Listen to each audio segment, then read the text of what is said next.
Hello, my name is Olivia and thank you so much for watching this live.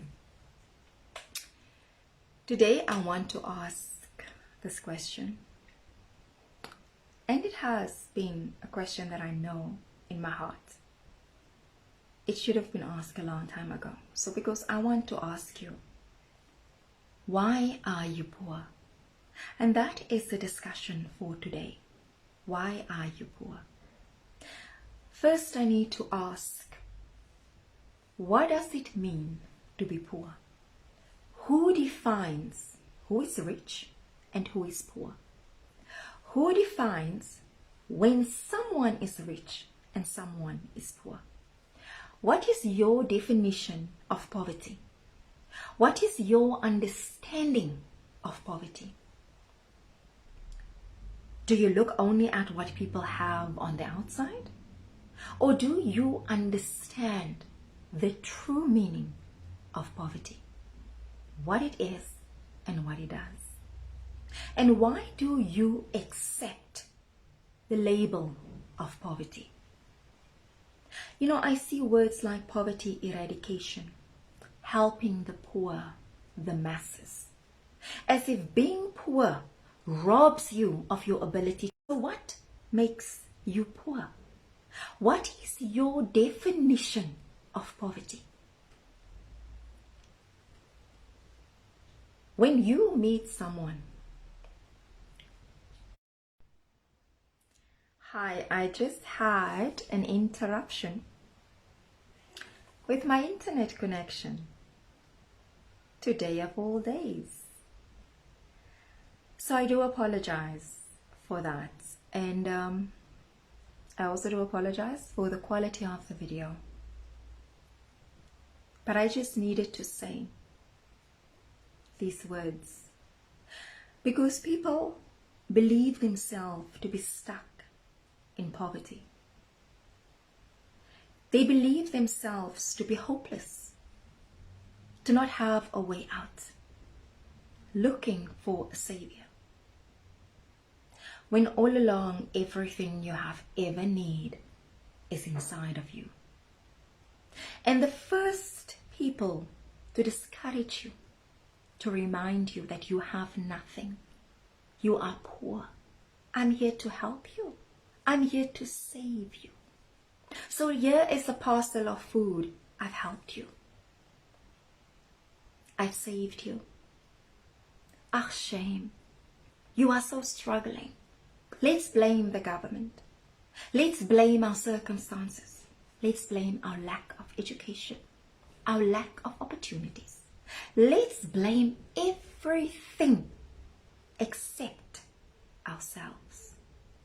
Because as long as I can blame you, the government, my poor education, my mother, my father, my brother, my sister, whoever it is, whoever is to be blamed for my current circumstances, let me do that. Do you think riches will come if you are blaming someone else for your circumstances? Do you think it is easy to get out of poverty? Do you think there's a quick fix? If I play the lotto, maybe I will find a way out of poverty. I wish someone can just give me 25,000, 30,000, 100,000.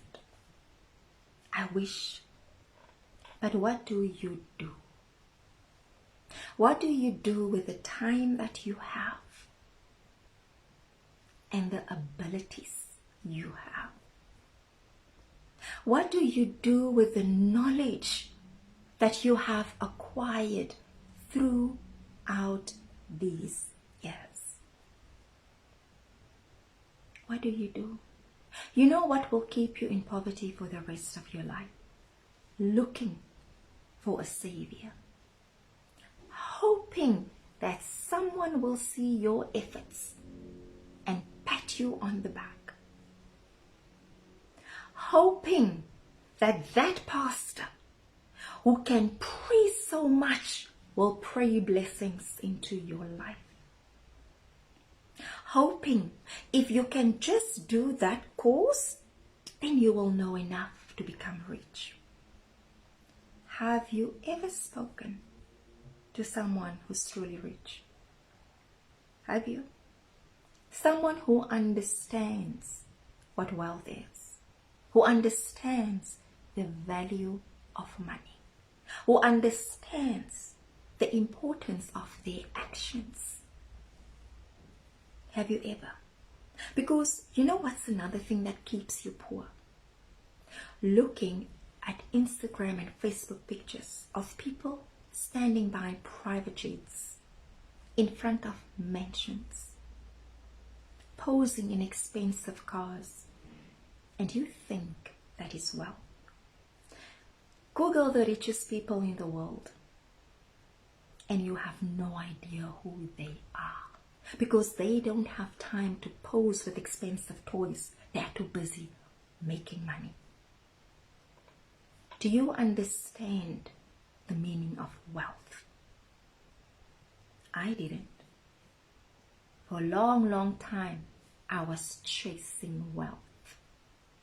Chasing the one thing after the next, looking for a quick fix on how to make money. Do you know where true wealth actually lies?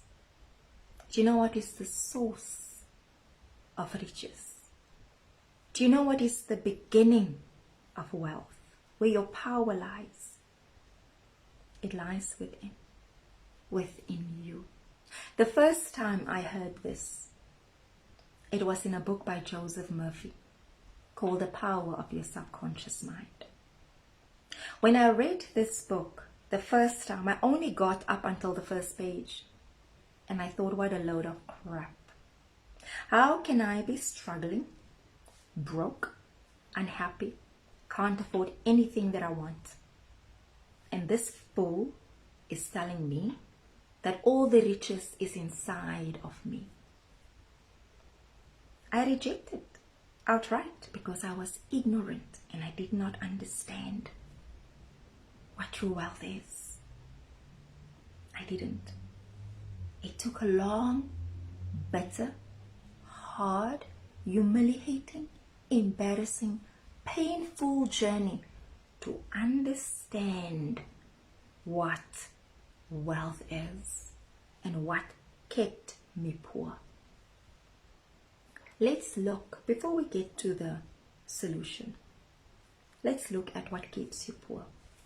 3 things keeps you in poverty. 4 actually. The first thing, the media,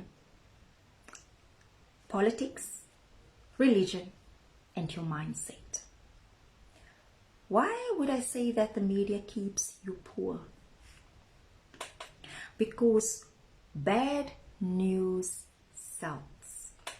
And what happens when you can't wait to read the next bad thing that is happening? Who was robbed? Who was killed? Who was raped? Where did it happen?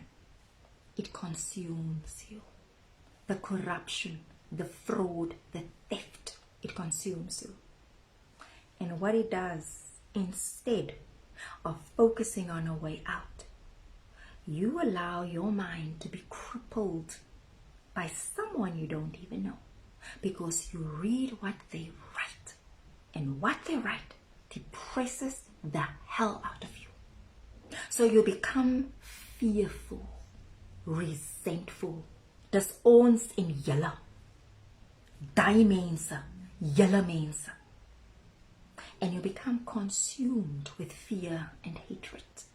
Do you think when you are consumed with fear and hatred, do you think that you will have time to think on how to create real wealth? How to get out of poverty? How to get out of that situation that's keeping you bondage? No. Your fear will eat you, and it will give birth to every negative feeling. Gone. You'll stay poor. Let's look at politics. When did a politician ever come to you and say to you, you are powerful enough to uplift yourself out of this situation. You have the skills, the tools, the knowledge to start something right here, right now, and I will support you to build that good thing to improve the community. When did a politician do that? When did a politician come to you and ask, what are your dreams?